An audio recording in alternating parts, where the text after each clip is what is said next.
The devil is real, and he is a dick.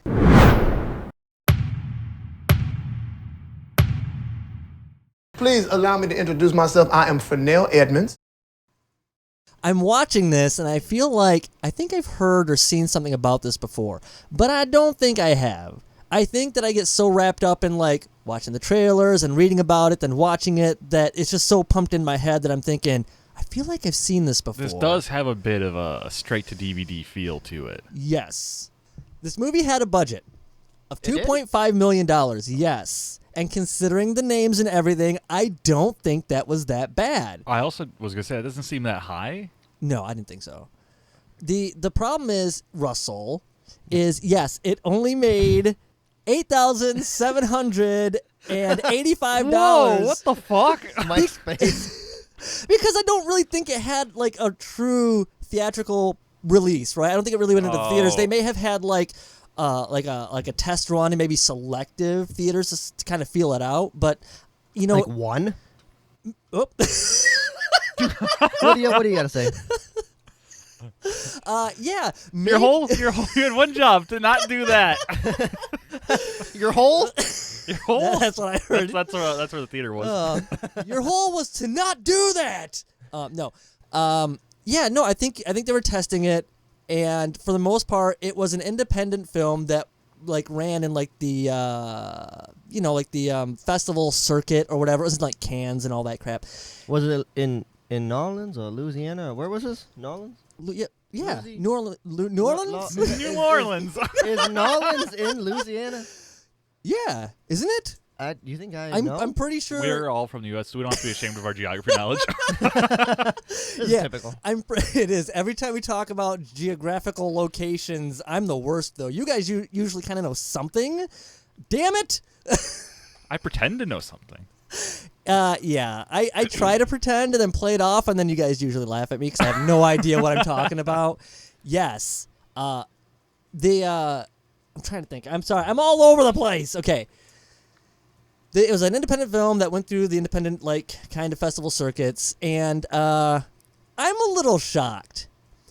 The reception of this film was not that great. You might not think it, but it wasn't that great. A lot of people thought that this, and here's the thing, I think it's mostly film snobs that see this, expecting maybe something artsy, those film people, right? And I think yes. we all know them, and I think We are them. we're not that snobby though. I think Russell might be the snobbiest of us. I like to fart the movie. Oh, that is true, but I think a lot of them thought this movie was like crass and like lowbrow and crude humor and blah blah blah blah blah. That's what people want. Exactly, that's what I thought.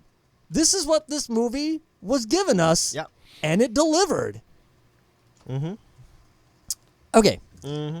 let's go through the film so that our lovely viewers can understand what we're talking about if they haven't seen Hell Baby before. Have you even announced the title? Hell just Baby. now? It is Hell Baby, everybody. They will know. 10 minutes in. I'm pretty sure it's been said already, but if not, it'll be there somewhere. I always put like a title. Yeah, I put like a title screen and stuff. People are gonna know. My first thought when I heard the name was this is gonna be Hellboy, but instead of Hellboy, His origin story. there's just a baby doing all that stuff. No, you didn't think that. I at was all. a little bit thinking. I was a little bit hoping. A little bit hoping. Yeah.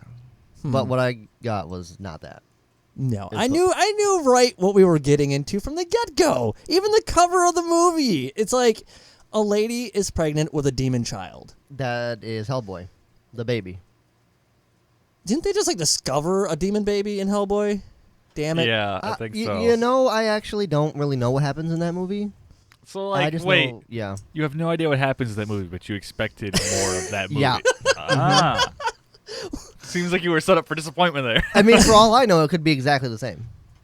This is true. Yeah, I mean, if you've never seen it, they could be But identical movies. The baby didn't have those sawn off horns, so I feel like I got ripped off. Well, he was just born. That's it's Like like a later? circumcision. It's Oh, got to yeah. happen at birth. That Oh is my God. body mutilation, okay? Yes, it is body Because mutilation. Moses told us to do that in some 1,000-year-old book. We get a lot of recognizable faces in this movie. And I realized while watching it that this is like Comedy Central in a movie. These are like all the people from Reno 911. I was going to say, was this before they were famous, or was this like on the tail end of it? Because I don't quite remember when these people all struck it kind of big. I have no idea. Now that we're like dealing with like a decade almost of time span, I don't know when Reno 911 came out and when these guys started their careers and what they did. I have no idea. I had to even look it up because, okay, so the two priests, the one guy that I know right away from Reno 911, and apparently the other one, the like watered down Antonio Banderas, he's also from Reno 911. And surprise, surprise, they wrote and directed this movie as well as created Reno 911. It's like this whole, and that's probably why they brought all those people over to this one. It's probably easy for them. Everybody knew everybody, and that's why we get the hug scene. I was annoyed in it. I was like, oh God, this isn't even funny. But by the end of it, I actually thought it was pretty funny. That was a scene where I'm like, okay, this is just going way too far. That's what he said. Yeah, exactly. He did. He's getting like some fingers in places he didn't want. It was penetrating through the jeans because she has sharp nails. But they get this 93-year-old woman comes to the house, and apparently so does Fernell. Oh my God, I love Fernell. Yeah. I'm sorry, but here's the problem I have with Fernell. Oh, I have a Fernell problem. Okay. Is he jerking off in your basement too? No. Okay, the problem I have with Fernell is I love his character, and I love Keegan Michael Key. Yeah. Oh my God, I'm so struggling not to say Kegel. I know, I'm trying not to. Just call him Kegel. But, okay, the problem I have is I like him, he's hilarious, but I only see him whenever he is in a movie. I can't get behind any other character that he plays because it's just Keegan Michael Key being Keegan Michael Key. Oh my God, I'm struggling so hard not to say it. That's the biggest problem I have. I've seen all these other people and all these other things, and for some reason, I can get lost in their characters. I can't with him. It's always him. It's just him. So he's got the Tom Cruise effect? Is that what we were calling it? Yes, exactly. I don't care what role Tom Cruise is in. He's always just Tom Cruise, and I think I can't get myself away from just seeing Keegan Michael Key. But yeah, so just see how many more times we get you to say it till you screw up. We'll see. It might happen.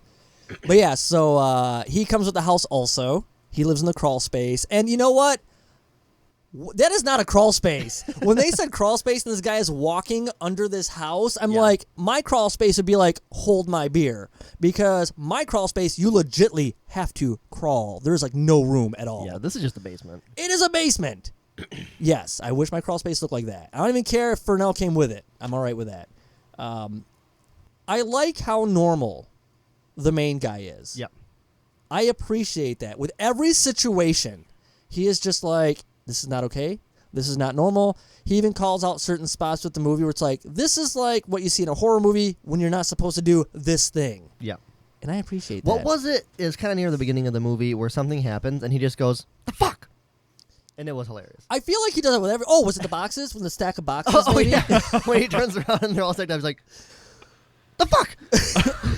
I'm so sick. I'm being startled. Yes. Oh, my God. I lost it. I like that character because he's not your typical horror movie character. He's just like, none of this shit's normal. What is wrong with everybody? Anyway, so they move in this house. Vanessa gets... No, she doesn't get pregnant. She gets possessed. She gets possessed. That's the word. Hey, they both start with P. They both practically mean the same thing. So, whatever. Potato. You get more alcohol with one of them, though. Oh, and Valium, for sure. So, she gets one of her little belly children gets possessed by the devil. And that's pretty much the movie, okay? She gives birth at the end. Chaos and shenanigans ensue. Yes. You really have to look at the glass half full. You know? It's like you got this one baby happy and healthy and just ignore the one that you murdered upstairs. Yes. Literally, there's a line about that. Yeah. It's like, shouldn't you take your good baby out of the room while we kill your bad one? Yes. Oh, my God. Yeah. Here's the thing. This is a dark comedy to the extreme. If you are not okay with infant abuse and murder, this movie is not for you. Are you just saying it's a dark comedy because Keegan-Michael Key is in it. He's black. So all the jump scares and everything in it were actually just jokes, which I thought was a great way to do it. Yes. And I think that's really funny because people will bash movies for what they're not, even if they're not trying to do that thing. I was going to say, go ahead. if they pushed for the horror aspect, they were never going to get it in this movie, so they would have just failed even harder. No, and I mean, come on, considering the writers behind this and where they come from, this was never intended to be a straight horror at all. Not going to happen. Where do they come from? From which place do Reno. they hail? Yeah, Reno. Oh, okay. They come from Reno. I do appreciate priests. I love a good priest. I love a good priest when they're not If you being... were just a few years younger, they'd love you too. That's true. I really missed that one. But no, I'm sorry, man, like in Velocipaster, in this one, I love a good priest that's not a priest. I want to go back. There's something I jumped over that I started that I did not finish. Was it dog poop? No! Oh, it's always about the dog poop with you guys. No. Okay. I feel like I missed a line of dialogue or a scene because why the hell were the priests going there to begin with? Because, and allow me to finish, I read a synopsis on this that said something about an expectant couple moving into a new home, calling upon priests because of her being possessed. They never called those priests, did they not? Did they? I don't think they did.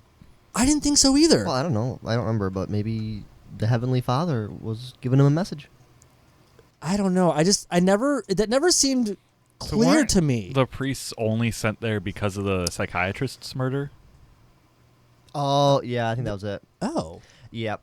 Why did I feel like in the beginning of the movie they were going there even long before that even happened, happened? Was that just them being introduced? Were they going there for the house? Or I don't think it had anything to do with it. I think you might be right, Mike. That they were just getting introduced and... I think that they were just showing those guys, and then there was the murder, and they were like, well, this could be related to some weird stuff, so we'll get the priests in here. Because the dude was, like, crucified on the wall. That makes it their department. Yeah, I guess. Because even in the end when the one guy, all this shit's happening in the room, and somebody's like, oh, we need to call the cops or whatever, and he's like, we need priests. And they just show up out of nowhere, and even he's like, who the hell are you guys? Like, they're just there randomly. Favorite scene? Say that again? Favorite scene? Favorite scene? What's your favorite scene? Oh, God. Okay, wait. You can do it. I don't think I can. Good Lord. I know mine for sure. Okay, let's go to Mike then for favorite scene. Mine is when Fresnel and, what's the main guy's name? Jack? Jack, yeah. Are in the basement, and they're discussing the hypothetical murder and how it's like, you should let me keep living in your basement because friends don't talk about friends, hypothetical murders, and like just all going on about it. It's like, that was definitely my favorite. It's pretty good. Russell, you brought up favorite scene, so let's give me a little bit more time. What is your favorite scene? When the one girl's sister is naked in the bathroom. Oh, wait. Are you just saying this just because she's naked, or are you saying this because that is legitimately a funny scene? It wasn't really funny until Fresnel walked in.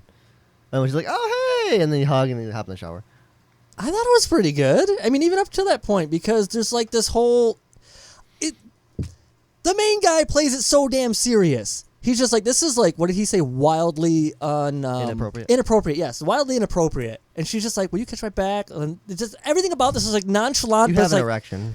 Yeah, it happens. But that's the thing, right? Everything is just so like, this guy's just like, yeah, this is life, I guess. And then the weird like little seance thing they do where Oh my God! he's like, this is some very strong marijuana.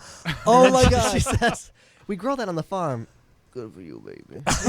Yes, okay. That might be my favorite scene, and not so much for that, but when the cable guy is leaving. Yes, that's a close second for me. And they're all like, are you okay to drive? He's like, I'm really high. I guess we'll see. Yeah. And then he leaves, and he stops at his van, pauses, gets in, and then we have this long, comical, drawn-out scene, as a lot of these are, where he's just driving and pushing this trash can, and it just keeps going. I actually laughed out loud when he backed up a tiny bit and then just hit it again. It was really good. I feel like that's exactly what would happen driving really high. You know, if you're drunk driving, you're like just crashing everything. But when you're high, you just be going like half a mile an hour and not going anywhere. I thought that was really good. I'm so glad you brought that up though, because that is a great scene. That's probably my favorite. But there are a lot of good scenes in this damn movie. Let's not just gloss over Michael Ian Black's penis. Oh, okay? yes. That has to be brought to light. Yes. I can see a perfect outline of your penis through your shorts. He's yep. Mm-hmm. I was so confused when you said that because I was like, I do not remember this at all. Really? How did I forget a penis? But it's so good. But that's the thing. Like, I think a lot of comedies will just like leave that there and have the uncomfortableness of the other people. But this one, they're just like, yeah, I can 100% see the outline of your penis. You know, you're right. And I just like, I love that about this. Like, the honesty of these people, I feel, is how people should be. This is how people should be. People's penises should just be outlined. No, but here's the thing. What I'm saying is, if you can see somebody's penis inappropriately, you should not have any shame of going up to that person and saying, hey, you know what? Nice penis. No, but you should be able to call them out, and they should be able to accept that and be like, you know what? You're right. I'm going to go change. Every scene with the 93-year-old woman that's like falling apart, like, most of it is not funny. I liked her. No, most of it is not funny. I liked it. But the scenes carry on for so long, eventually something funny happens, right? They're throwing a lot at the wall here, and some of the things are sticking. And I can appreciate that style of humor and writing. That's fine. But maybe, you know, like, shorten it up a bit. Just shorten it up a little bit, maybe. I don't know. Mm-hmm. Mm-hmm. Mm. There is not one thing to be afraid of in this house. Okay?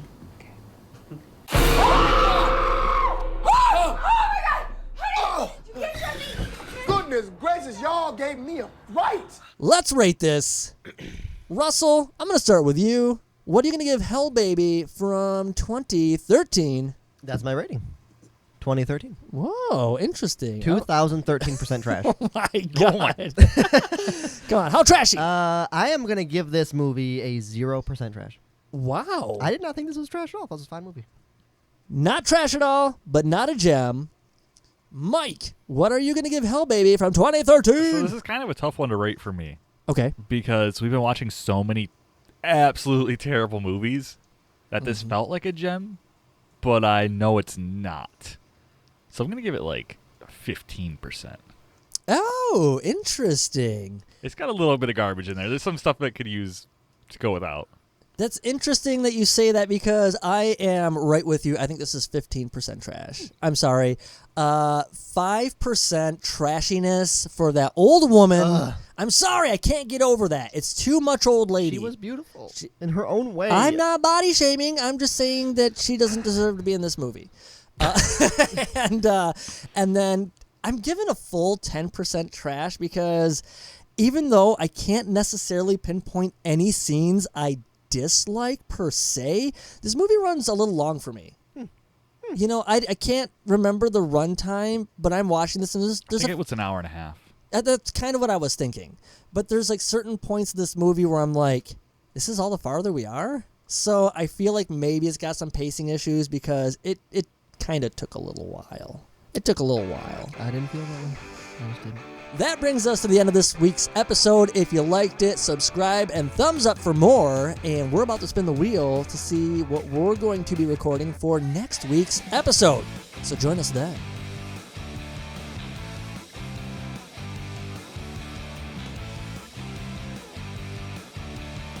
Be a gem this time. We have to watch it in Wait, reverse. hold on, wait. Okay, wait. Oh. Nope. There we go. All right, Mike, spin it. It's really hard to hold it over here. Keep it up. Keep it up. Why did I spin it for so long? Oh, troll! Actually, you know what? Do me a favor. Spin that one. No. Hold on here.